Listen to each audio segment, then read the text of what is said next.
Welcome to the Gain Momentum podcast, focusing on timeless lessons from senior leaders in hospitality, travel, food service, and technology. I'm here with my special co-host, Neil Foster, and we're doing another book review. This time, we are doing The Explorer's Gene: Why We Seek Big Challenges, New Flavors, and the Blank Spots on the Map by Alex Hutchinson. And that is the title of the book in full. We're going to be talking a little bit about the book in terms of the new research that's been done to explain why we explore in the first place, why we as humans are like adventure. And then we wanted to drive into the applications for hotels and what it pretends related to this craze around personalization. So, Neil, first question for you. Can you give us the elevator pitch for the book, describing it in a paragraph or so? Well, first, it's good to see Adam and wonderful to be doing another book review with you. Yeah. Maybe I'm going to start big here by saying that this is probably the most interesting book that we've explored so far, in my view, and probably one of the most interesting books that I've ever read that explains very clearly that there are some interesting opportunities ahead for some of us that are here in hospitality. Maybe it explains why we're here in the first place. Hospitality is experiential at its roots. And there are some areas of trailblazing that hospitality, if it doesn't fully encompass, that it serves as a springboard for the Antarctic missions and all the other incredible achievements that have been done over the years. These explorers stayed in hotels either before or after their achievements, and so at the very least, as a supporting role, hospitality is very much part of the explorer's perspective. So the explorer's gene, basically it covers off roughly, let's say, about 1 million years of genetic history, talking about the evidence behind why we explore, why we as humans bothered to break out of the East Rift Valley and cover the globe, and then why we decided, some of us, to go through the treacherous waters to try and find the Northwest Passage. Some of us dying along the way, and then all the way down to why we bother to try new restaurants instead of ordering the same thing over and over again that we know is going to be that thing that we like. And there's a lot of technical knowledge in the book as it relates to principles in mathematics, physics, economics, and biology. The one word that I want to throw into this that is technical is the word dopamine. And we've heard that word dopamine before. It is a neurotransmitter, which means that it is a chemical that is in our brain that influences our mind and what we think about and what we feel rewarded by. And what they found is that the explorer's gene, in a nutshell, is certain people have this gene in more, in higher percentage than others, that produces more dopamine in certain circuits of the brain, and then that propels them to seek risk to varying degrees. And that is a big part of the book. And then the latter half, it explores other aspects of how that emerges into behavior in modern society, as well as historical records. So the first thing that I want to remark upon about this book in terms of dopamine as it relates to the hotel industry is this whole idea of dopamine rewarding us for novelty, new experiences, as you said, or novelty seeking behavior. And what, in a nutshell, Neil, does this imply for the hotel industry overall in terms of growth, and knowing that novelty is baked into what is our core drive as humans? Well, first of all, I think you did a much better job summarizing some of the key points. So great description on that, Adam. And I think, and great question. I feel that we are, for the first time, equipped with some of the best tools that we've ever had to really understand where some of the opportunities are. And I think for far too long, we've been sort of guessing what novelty might be. We've been taking a risk averse view of providing novel experiences and trying to delight our clients without really understanding enough about who they are, what makes them tick, and what may be a novel experience for them. As you would know, novelty is highly subjective. And when you consider that novelty is the difference between the information that you have and I guess it has to do with uncertainty. Where there's a bit of uncertainty, novelty is sort of plays on this. If you have a predictable experience, if you know that you're going to go into the room and there's a chocolate on the pillow and a bottle of wine on the desk, that's no longer a novelty if it becomes an expectation. And I think that we really need to try and understand that there are some opportunities within our industry to sort of move away from those norms, to try and find new opportunities where there are advantages with local supply chain, where there are opportunities to get to know our guests better through perhaps through AI-enabled tools, that we can really find meaningful opportunities to delight and find novelty. What are your thoughts? I mean, this is sort of an overview, realizing that there are a lot of very specific requirements in order to meet those targets. So, novelty seeking behavior is the pursuit of the new. And what this book is basically saying is that to a certain degree, all of our efforts as hoteliers to deliver on expectations, to create brand standards, to deliver automated personalization at scale is the antithesis of what actually excites us. Because we seek novelty, because we overtly or secretly crave the unknown, the more we try to standardize everything and personalize, which is to say, deliver recommended results that are based on past behavior, the more these hotel brands will come off as mediocre, right? And if you look at a lot of the best experiences, not just hotels, but the best experiences, a lot of them are things that people remark that they exceeded their expectations or delivered some form of surprise or unknown or something that was really tough to work at and then rewarding in the end. Climbing a mountain is a life-changing experience, but it's tough. When you're climbing that mountain, you're going up 4 hours on an uphill climb. That's tough through it, but then you get the reward at the end, the dopamine hit. And that's very different, as this book illustrates. It's very different than playing a video game where you climb a mountain, right? It's not the same impact on your brain. And that is an example that relates to hospitality because you have resorts all over the world that cater to people that want to go on hiking adventures. So hotels have to lean into this novelty in certain ways. They have to create some form of expectation, some form of standards, insofar as having comfortable beds, extra towels, clean guest room spaces, a front desk that's actually operated, and et cetera, et cetera. But they still have to offer something to guests that excites them, surprises them, makes them work hard to get that reward. And that's really what the book describes as the explore, exploit principle, where we as humans like to explore.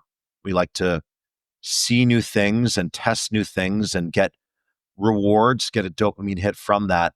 But then at a certain point, we also like to exploit, which is to say, stick with what we know and trust that it's known and be safe in that known commodity. So some hotels, the ones that are the alpine hiking retreats, they can be exploitative in their expectations and their standards. but then they have to allow for exploration. And that exploration isn't just saying, well, hey, we're going to give you equipment so you can hike up the mountain. Okay, that's great. But they also need to think about exploration of the mind, of, making people challenge themselves, maybe present something on the food menu that's a little different, or instead of using AI driven personalization to say, oh, I saw that you purchased this bottle of Chateau Margaux the past 3 times you were here. Do you want that same bottle? You'll instead say, oh, you purchased this Chateau Margaux the last 3 times you were here. Now let's try the Haut Briand or something similar.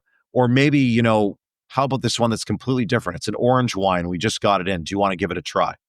So something within this bounded exploration range that I feel is being lost in the noise of personalization, what's soon to be over personalization.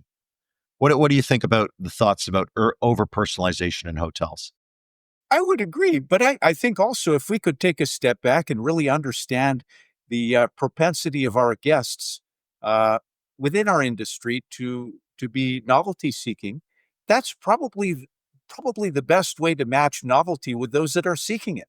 What I found really interesting in the book, and this is something certainly that we should understand within our industry, is that explore exploit also has a time sensitivity. So the best explorers are children. The best explorers are children because they're learning all kinds of uncertainty. If you think about potential and kinetic energy, right? Potential energy is where you have no energy has been exploited at all. Kinetic is where something has actually happened. So the spring coiled up, it's all potential energy. The spring decoiled it fully is kinetic fully. And there are degrees of it. So if I have a half coiled spring, then uh, some of the kinetic energy has been deployed, but there's still some potential left. Think about that in terms of a human lifespan. You start in the world with all potential and no experience. And so your uncertainty is 100%. And so, in order to resolve that uncertainty, what the book talks about is that play is the best way to resolve uncertainty, to find ways of taking managed risks, really sort of not having any clear expectations, but just experiment, being in an experimenter's mindset. The best experimenters are children. And in fact, when you give them a specific objective, as the book says, that they're going to go to that objective without sort of thinking outside of the box so much. But if you give them if you gamify the objective a little bit, the results may surprise you. So, for example, uh, I think that the book talked about reaching for a pencil or something along those lines. And a pencil uh, on the table wasn't as interesting to a kid as a pencil that they had to jump up for. And so, as long as the incentives were such that it allowed them to explore, they would do all kinds of interesting and creative things. So, kids explore, young people explore. As you get older, there's a tendency to exploit more. So, you've built this repository of information, your cognitive maps of the world, how the world works to you, all of your different social connections and everything else. The last half of your life is mostly exploitation. What I found interesting, though, is that, and I want to sort of draw back on another book that we did, which was Generations, which talked about the slow life and how life is being sort of protracted. So if you consider now that wellness, that the aging population can think that they can live longer, they're not constrained by time anymore, at least not mentally. That group is more likely to experiment, to explore than they were previously. Those that were of a fixed mindset that were you know we've already done everything. There are more risks to manage. We're content with the way that life is, and that's it. I feel that the paradigm is sort of shifted in the way that we sort of look at ourselves. The young people draw things out a little bit longer, which means maybe there's a bit more opportunity to explore without all of the commitments that were taken on at an early age in previous generations. But then at the other end of the scale, you have folks that are not ready yet that they feel that they have more time to fill up, so they're more interested in doing creative and interesting things. So the exploit explore paradox, I guess, is that, if you could call it that, is that have sort of built up so much information. Maybe mentally they're not interested in doing anything. It's not because they can't explore. It's that they've resigned themselves to the fact that that's it. They're finished, and it's time to start harvesting some of the knowledge, the new knowledge that they've built up. Maybe that's a lot to chew on here, but I guess for some segments of guests, that they are at the stage where they're not interested in novelty; they're just interested in predictability as much as they possibly can. But there are going to be some others that desire some novelty and some new experiences. And if we can't give absolute predictability to this group, and if we can't give absolute novelty to this group, we're trying to please everybody. And in fact, we're not pleasing any of these groups at all. So I want to give one example here, and then I'll follow up with a question. Okay. So, an example of exploration. It's a hotel in Stockholm, Sweden, called the Bank Hotel. And what they did was, on their interactive TV screen, they set it all up with all their different services that they'd offer, as you would a typical interactive TV. But then in the corner, they put a one click for champagne button. And it's a little bit of novelty because you just have a one click and it's just like, boom, champagne. And, they had a service optimization. So it's delivered to your room with a nice setup and this big, display, all within 10 to 15 minutes. And that one button, because of the novelty of it, was doing many, many hundreds of thousands of, I want to say euros, but I guess this would be kroners in Sweden. Many hundreds of thousands of the equivalent of euros per year, just one button. And I bring this up because when we think of exploration, naturally our minds gravitate towards the alpine hotels or the adventure tourism locations. But one thing that I hope everyone can take away is that exploration and allowing people to seek novelty is something that can apply to urban hotels as well, and to the hotels that largely cater to groups, corporate, and MICE, the three major segments that are not necessarily coming to a hotel specifically for novelty in any sort. So therein, Neil, the question is, I mentioned one example, the Bank Hotel. What other examples of novelty or exploration have you encountered at urban hotels around the world? Well, let me come back to your example, because I really like that the example that you've shared. There's only one caveat that I think is a bit tricky to overcome, and that is that as a guest, I may see this one push button, and I may be thinking that the hotel is only looking to fulfill its own commercial interests. So, sure, there's a button, I press it, a bottle of champagne appears, cha-ching. They found another revenue generating opportunity. It's a very colorful button. If you saw the screen, I'll share a screenshot, but it's a very colorful But button. let me come back to this. So imagine you have a really good relationship with your technology provider that does your mini bars. And a guest goes into the mini bar and they see this colorful button inside the mini bar that says, push me. You push the button. Within 5 minutes, somebody comes with a bottle of cold champagne, and it's free. It's free to you. Imagine you walk away from that experience.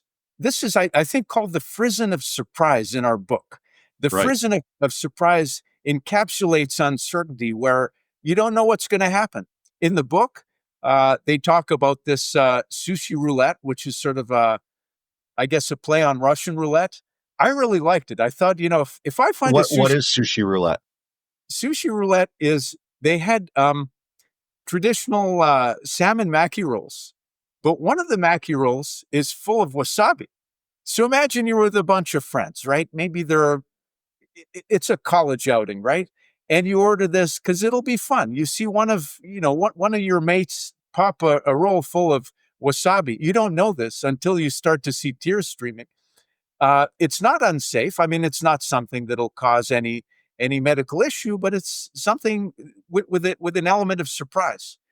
Not unlike, I guess, being at a theme park and you're in what you think is a merry-go-round, and the merry-go-round turns into something that shakes you up, and then at the end you're like, "Wow, I didn't expect any of this," and you're willing to pay money for this.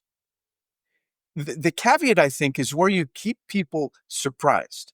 And I think that the book also talked about how the prison of surprise doesn't work perpetually, that if there's a gap in information and you're able to resolve that gap in information, and I think it talks about music as an example. So when you're a kid, you listen to, kid songs that are simple in structure, you outgrow it. It's no longer interesting to you. And maybe you don't realize why you're outgrowing it. It's because there are patterns that you want to be able to decipher some of the patterns that are maybe not so familiar. So more complicated music actually becomes interesting because uh, your expectations relative to what you're getting, that there's a little bit of a gap. And as soon as you know that that expectation is going to be met 100%, it's no longer interesting, certainly not to the person seeking novelty. So the only way the reason I push back gently on the champagne button, if it's marked as such, and if it's something that everybody knows and they've marketed it and it's a word of mouth, that there's a very short lifespan to that, because it doesn't really, unless it's for expediency. If I knew I pushed that button and that was the quickest way for me to get a bottle of champagne, that I didn't have to consider any cognitive activities when I've already had a little bit to drink, that could be a really great idea just to keep things flowing. But from a novelty perspective, I think it has a short shelf life. So another example I want to throw at you is a brand called Penta Hotels. And what they do is they've merged the lobby with the bar. So that way, instead of checking in at a front desk, you're checking in with the bartender at the bar. And you're surrounded by a games room. So, you talk about this Goldilocks zone of surprise and of uncertainty, where you cannot have endless uncertainty because that's too much for the mind to handle. But then zero uncertainty is boredom, and that Goldilocks zone in between. And here you have a hip European brand of hotels where they have they still have a check-in. You still are greeted by somebody, but instead of it being a front desk, it's it's a bar, and you just go right up to the bar, and then in the middle of a games theme bar to create that specific atmosphere that they want. And that's sort of I believe a good example of the Goldilocks zone that we're talking about here, where they've changed things just enough to be different, to be a strange attractor, without it being, oh, we don't even, you just walk into a games room, and you sort of have to find the host. You have to ask for them, and then you have to go down a secret alleyway, and it's and the front desk is actually, you have to have a password to get in behind a speakeasy type bar. So they've crafted that experience where it's approachable but different. And therein, I'm wondering if you could give some more examples, because realistically, this book is very heady, especially when it gets into the part about the free energy principle, and Carl Fursten, who is ostensibly the Einstein of our generation, talking about how energy is structured within life and how that determines behavior. Very heady stuff, but not a lot of applicability on the surface for hotels. So therein, I'm wondering, could you give some more examples of hotels you've experienced where they meet this sort of Goldilocks zone, or a strange attractor of being similar but different at the same time? Yeah. Well, before I answer that question, I just want to backtrack a tiny bit. And I want to say that for the Swedish hotel company that has the champagne button, that is an excellent idea. And this is an amazing starting point. And I think there are other ways to take that. So if it's a button that gives you some sort of an uncertain outcome, something that you're not expecting, that's amazing. And something certainly to explore further and perhaps for other brands to take note of. I mean, there's plenty of other examples like that. I mean, the Virgin Hotels does a fantastic job of echoing the core Virgin ethos of being cheeky, having a British style, and really upscale, really vibey places. Their property in New York City. One of the cool things they did is they don't just have a library by their lobby and their lobby on the third floor in their cafe area. What they've done is they've purchased a whole lot of books and organized them by the color of the spine. So that way, when you organize them by the color of the spine, you can actually make a color coded rainbow around a door frame by molding bookcases around that are all done by the color of the book cover itself. And it's like a little touch, but it's like, wow, I've never seen that before. That's so colorful. And then they augment that with just this incredible third floor space that's overlooking the overlooking the Empire State Building. And then altogether, you're like, wow, this is such a cool place. There's something interesting in every corner. I want to hang out here. I want to have a drink here. I want to have a cafe here. I want to have a meal here. And then that translates up to their room experience, which has a very distinct style as well. So I think that there's from this book in terms of the Goldilocks zone of expectations and exploration. The overall message is hotels have to explore. They have to in order to be different. They can't just be McDonald's of the hotels, but they can't over explore. They can't be too wild. They have to still fit it within a certain set of predefined conditions, so it doesn't overwhelm the brain. So I mean, yeah, there's plenty of other examples. I mean, I've talked about one in North America, Virgin, one in predominantly France, Penta, one in Sweden.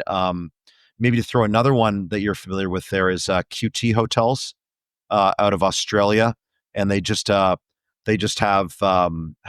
launched a hotel in Singapore, and that one actually won a lot of awards for its service, its design, its overall feel. And I toured it when I was down there. It's a fantastic property, just utterly amazing in every single way.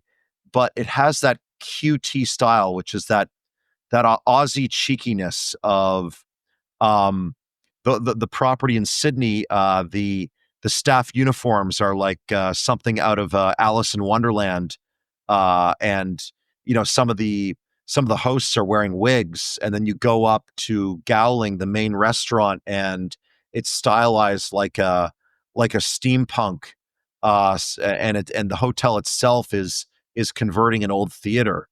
So the room layouts are interesting, and it creates an interesting sense of place and how you move around the space. And that's all on the design front. Design is important. You can also do exploration on the food front. You can do it on the wellness front in terms of giving people new types of spa treatments or wellness based activities, or allowing for group classes beyond just the expected, which is yoga and Pilates, and saying, okay, well, we don't just have Pilates, we have Legree. What's Legree? Well, it's a guy who studied under Pilates and tried to do it even better. Give it a try. And then they go, yeah, let's do that. And uh, the technology underneath enables guests to find these exploratory experiences. So, again, any other examples or ideas to build on that? Oh, yeah. So just coming back to QT Hotels, a shout out to Brendan Granger, who gave me a tour of that hotel in Sydney about a year Yeah, ago. fantastic, right? Yeah, Brendan's enthusiasm, I love Brendan. He's one of the yeah, most hospitality oriented guys that I know that understands technology. yeah. Uh, Just for everyone here, Brendan is a fellow Gain advisor, so feel free to look him up. so Brendan, as he was showing me the hotel, he was using the same adjectives that it's cheeky, and it's interesting when hotels are able to sort of instill that they're able to sort of find a cognitive map in other people's minds, right? So there are some hotels where you just sort of think about this, and I'm not sure. what external inputs they have. But Brendan was just on a podcast, I think it was yesterday or 2 days ago, and he was saying that in the elevator, if you're a single occupant of the elevator, it starts, and if there are more, that there's something that changes in the elevator based on the number of people that are in there. And as soon as you're able to figure this out, and I think that this really plays on this uncertainty gap, is that if you realize, wait a sec, something is different in this space. When there's more than one person, that something changes. Two things happen. First, you think to yourself, I noticed something different. Pat on the back. I've noticed a nuance that maybe other people might not have noticed. And I think people feel good that this is, we talked a little earlier about dopamine. When people are able to solve crossword puzzles, when they're able to do things that they figure, other people aren't able to do so well, they think that they're, in a different level, in a good way, that it gives them positive reinforcement to continue to be open minded. Maybe these people are going to look with a little more scrutiny for some interesting clues. So this is the first experience. They're in the elevator, headed up to the lobby. The very first experience tells them that something's different.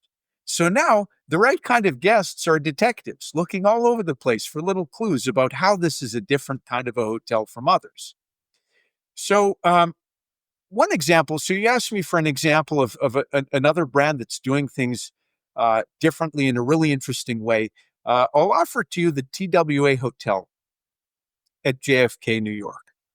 The TWA Hotel is a story unto itself. It's just incredible how they were able to uh, how MCR Hotels was under Tyler Morris was able to secure the lease of the legendary Howard Hughes terminal at JFK, which undoubtedly involved a ton of paperwork, bureaucracy, everything else.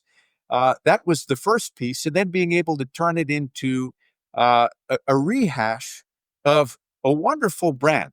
So consider this. On most people's minds, we're living in a travel hell. Getting onto a plane for most of us is the start of a terrible anxiety. Even before that, you go to the airport, you're going through security and customs and everything else, and you're thinking, oh my gosh, I just have to answer the questions the way they want to hear them. Otherwise, I'm going to be strip searched bare. My experience is going to be miserable. And enter TWA. They bring back the glory days of travel from the 50s and 60s when the meals were good, the service was wonderful, the security wasn't something that was overbearing or a dominant part of the whole experience. And so you have this story in your mind of a time when travel was different, when it was enjoyable, when everything was wonderful. And this is an airport hotel. This is the masterstroke. So you're in an airport hotel thinking about how travel was somehow different. When I realized that TWA, that the concept was genius, was when I saw flight attendants in the masses from Delta, from American. I think American flies through JFK, but all of these flight attendants that were on in masses with their phones taking selfies of themselves and with other flight crew. I thought to myself, this is absolutely a genius idea. If it resonates with those that are in the industry and they feel that it's a special place, then that message is an authentic message, one that can resonate with others. And so, as somebody that was looking to see that flight crews during the layover time or the time that they had at JFK between flights were sacrificing their time to go to this amazing hotel and to check it out and to see that they were having fun and having a great experience of it, told me that, this is the kind of experience that is ripe for others to sort of experiment and come up with ideas. Maybe as a starting point, there's probably a lot of fodder that we can consider in terms of areas where we're anxious, right? What are the pain points? What do most people struggle with?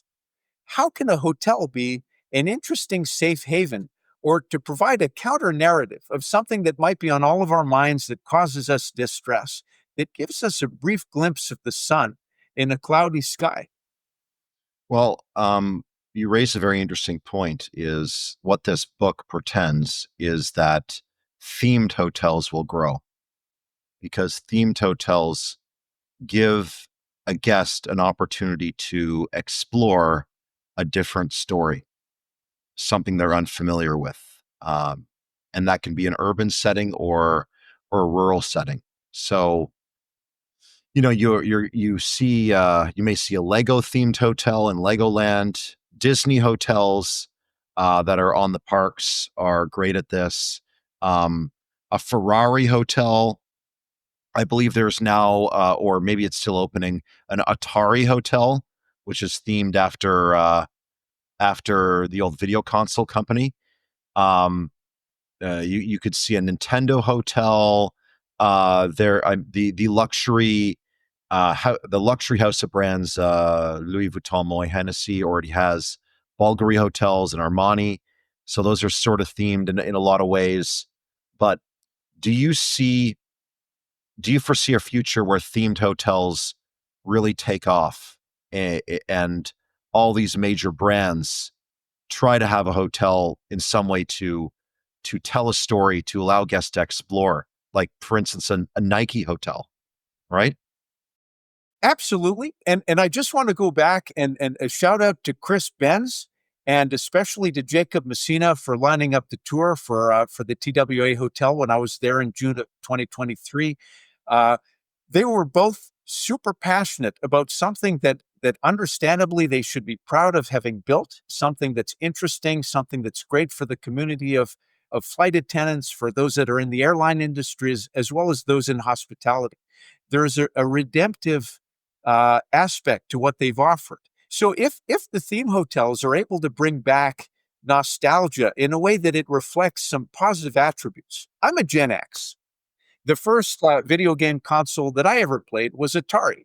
And I remember, I mean, now it's laughable in today's standards, but there was a game called Kaboom, and there was a bad guy that was dropping explosives, and you had to move quickly and catch the things, and the plate became narrower, and the guy dropped it faster.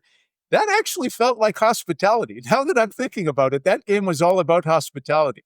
The stressors, the speed picks up, the expectations change, they increase, and you're left with less in order to meet those expectations. So, with all joking aside, I think the challenge in our industry is that hospitality is risk averse by design. As an owner, you're spending millions of dollars in capital. You're trying to figure out how to make money without taking a really crazy, foolish risk that's going to thrust you into the throes of bankruptcy. But what this book is saying is that you have to take risks in order to truly succeed. Sure, absolutely. And I think there are those that are born to take risks. Earlier today, I read, you might have read this also, that there was a young Alaskan climber that fell off El Capitano. The Alex Honnold made a movie called Free Climb, I think, a few years ago, all about climbing. This was the holy grail of free climbing. It had been done before, right? So he'd done it, he'd filmed it. It was something out there. Unfortunately, somebody passed away doing the same thing only yesterday. The reason I bring this up is it speaks to a quality that some have, that they do it because it's there. It isn't necessarily important that somebody else has done it, but for them to do it, for them to be able to validate that they have something in them and that they're able to fulfill whatever potential that they have, I think is one of the greatest um, unwritten unwritten rules of humanity. I think that to be human is to figure out what you got inside of you and to take that as far as you possibly can. And a measure of success is that you leave this world full of scars and everything else, that you have been used up. Maybe this goes against the grain of some of the wellness narratives that we talk about today, that you're looking for perfect skin and that everything is perfect as you leave. But another view of that is, hey, if you have it in you to do stuff, wear yourself out. Leave yourself with no regrets at the end of the journey. The book talks also about goals versus the journeys, and so that journey is really, I guess, it speaks to the fact that the journey for some is more important than getting to the destination. But I think with the passive response to life and entertainment, I think that the way that we've looked at life is to figure out what are our goals. let's set goals and achieve them, then move on to the next goal and achieve the next goal. Do you think that encourages a lot of exploration tendency, or that encourages any tolerance for ambiguity? What are your thoughts? First off, is as for what this pretends for hotels, I want to pull out one little thing to what you said, and that is that the whole point of life is to leave it scarred and kicking, or the Hunter S. Thompson way of measuring a good life. And versus wellness is all about preserving and keeping things smooth, let's say. But as that relates to the journey versus the destination, I want to describe one other hotel brand. And this is one that I experienced recently, and that is the Lanzerhof uh, brand in Germany and Austria. Three hotels centering around supervised detoxing. And it's a luxury health clinic, but they can do a fasting protocol while you're there. I'm not just talking about an 8-16 where people go 16 hours without eating and eating within an 8-hour window. I'm talking about they will supervise you through a 7-day water fast with some pills and some treatments around that. And you have to think, what percent of people have gone 7 days without eating? That is a journey that ultimately will be very good for your health. It has been shown that going through an assisted fast and not eating for 7 days afterwards, after you're done the refeeding, will be very good for your health. But the journey through it is hell. You feel cranky, you feel disoriented, you feel hangry. And then once you get to about the day 3 mark, once you get past your hunger pangs, you have this moment of clarity. Like you're actually thinking clearer and sharper than what you were before you entered the fast. And so a lot of times the journey, just like a mountain hike, can be rigorous, but the destination is worth it in multiple ways. And then in hindsight, you realize that it was all worth it, the pains and suffering of the journey. And tie this back to hospitality is that you have brands like Lanzerhof that are allowing people to explore in a slightly safe and controlled environment, in a safe and controlled environment, but allowing them to explore what a fast is like. And that is exploration in a nutshell. That's where hospitality, true hospitality is it allows people to experience new things. Sometimes those things are tough getting through, but then in the end, they're worth it. And another wellness experience that's like that is a cryo chamber. You're not expressly having fun while you're in minus 107 degree frozen air, right? You're not having fun. You're in there for 3 to 4 minutes. The last minute is very painful, or uncomfortable, I should say. And then you get out of there and then you go back into the sauna and you slowly heat up and you have this moment of bliss. So there are ways that hotels can take risks by making their guests feel uncomfortable in a controlled manner, and then come out on top by engendering those guests and making them customers for life, because the guests really feel something for that brand. And part of that feeling is the fact that they had to work for that dopamine hit. And then by working for that dopamine hit, it endeared them to that brand. I think I saw some of the. Did you very recently visit the Lanzerhof Hotel? Was it in Munich, or not Munich, in Hamburg? It was in Tegernsee, which is an hour south of Munich. Okay. What I really liked, so the photos that you posted were incredible, and I love how you share your experiences, Adam. This is a good part of bringing some of this joy to others that are in armchairs that should be out there exploring. That you're giving them little morsels that they can follow. One thing that I really liked, and I recalled about that, was that there was a big room that was designed in a way that people could sort of sit and converse with each other. So it's more likely than not that those that stay at a Lanzerhof hotel have similar mindsets and probably have interesting experiences and perspectives to share with each other. So, as an added dimension, that you're basically using the stratification of your clientele as a feature.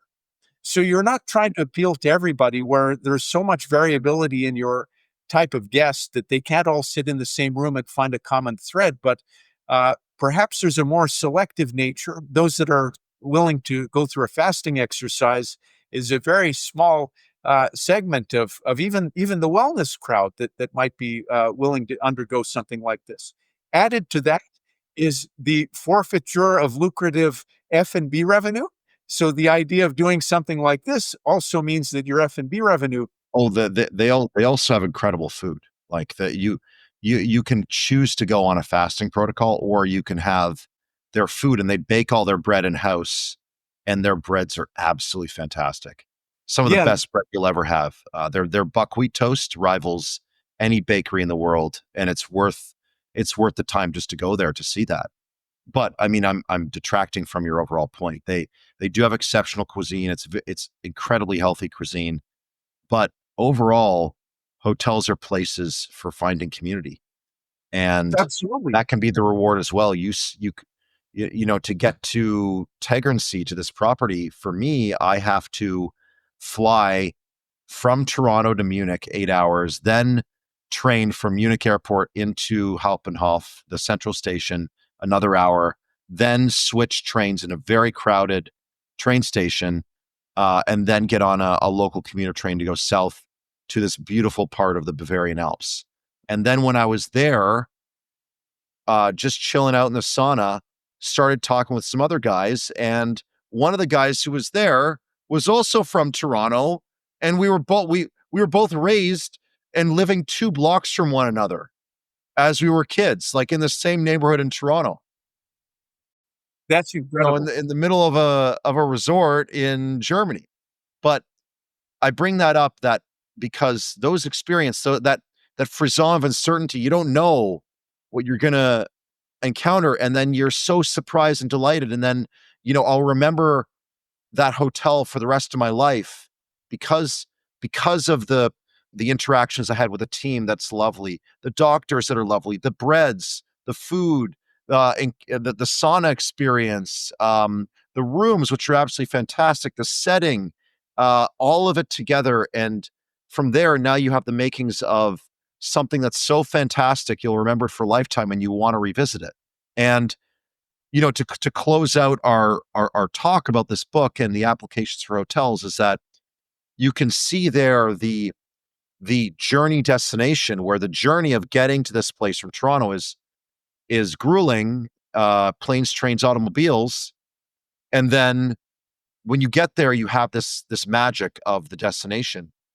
And as well, it is quite risky to do what they do in terms of saying we're going to be a luxury health clinic and we're going to do things very differently. Like, you know, it, it isn't necessarily good for your digestion to have a lot of water at dinner. So we're not going to normally present a bottle of water at your table when you sit down. You can ask for it for sure, but we don't recommend it.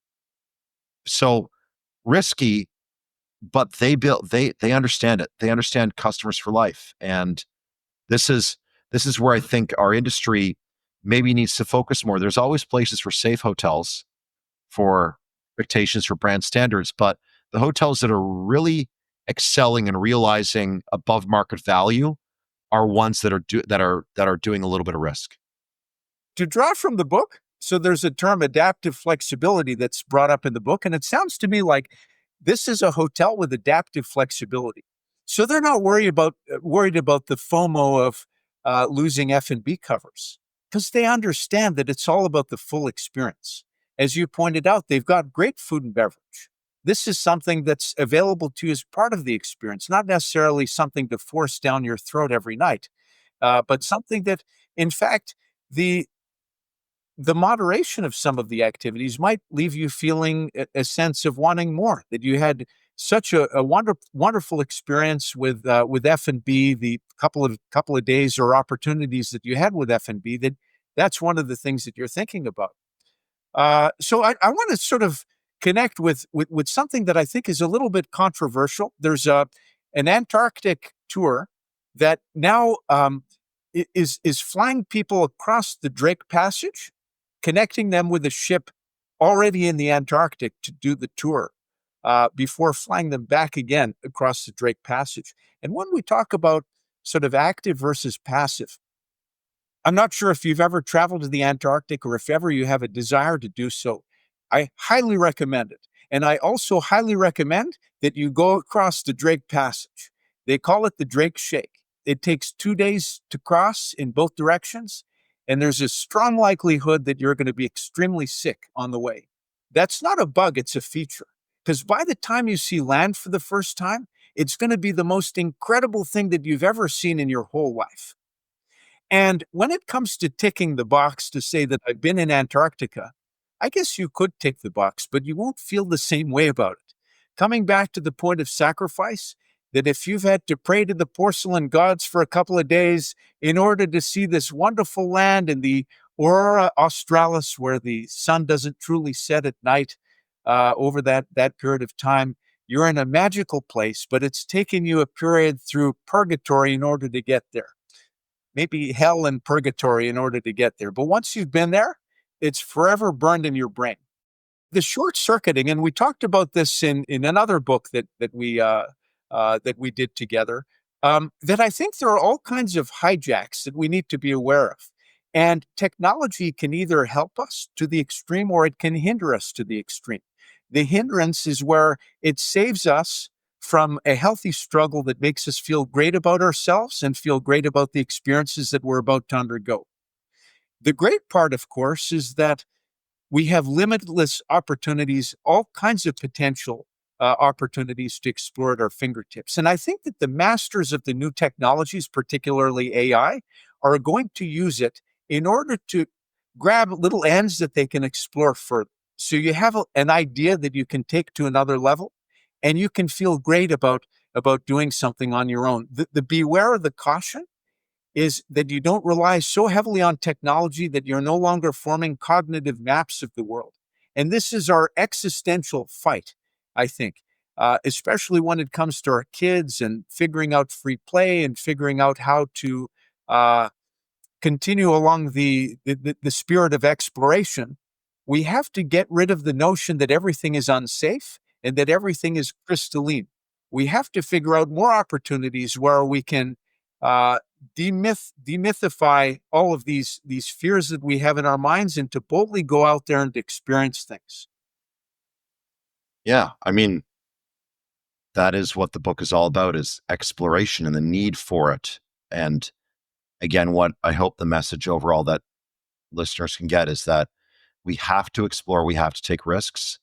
Because if we're just doing the same in, same out, we are not winning customers for life. And that can also mean on the hotel tech front in terms of how you talk to your customers, your clients, but also on the hotel front in terms of experiential design, facilities planning, decor, interior design, activities, wellness, etc.